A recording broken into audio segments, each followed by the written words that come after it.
بسم اللہ الرحمن الرحیم، شروع اللہ کے نام سے جو بڑا مہربان اور نہایت رحم کرنے والا ہے۔ ہم کو روز قیامت کی قسم اور نفس لوامہ کی کہ سب لوگ اٹھا کر کھڑے کیے جائیں گے۔ کیا انسان یہ خیال کرتا ہے کہ ہم اس کی بکھری ہوئی ہڈیاں اکٹھی نہیں کر سکیں گے؟ ضرور کریں گے، اور ہم اس بات پر قادر ہیں کہ اس کی پور درست کر دیں، مگر انسان چاہتا ہے کہ آگے کو خود سری کرتا جائے۔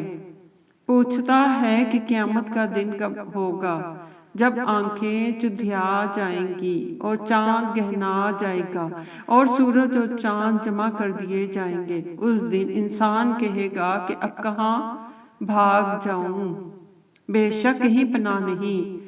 اس روز پروردگار ہی کے پاس ٹھکانہ ہے۔ اس دن انسان کو جو عمل اس نے آگے بھیجے اور جو پیچھے چھوڑے ہوں گے سب بتا دیے جائیں گے، بلکہ انسان آپ اپنا گواہ ہے، اگرچہ عذر و معذرت کرتا رہے۔ اور اے محمد صلی اللہ علیہ وسلم، وحی کے پڑھنے کے لیے اپنی زبان نہ چلایا کرو کہ اس کو جلد یاد کر لو۔ اس کا جمع کرنا اور پڑھانا ہمارے ذمہ ہے۔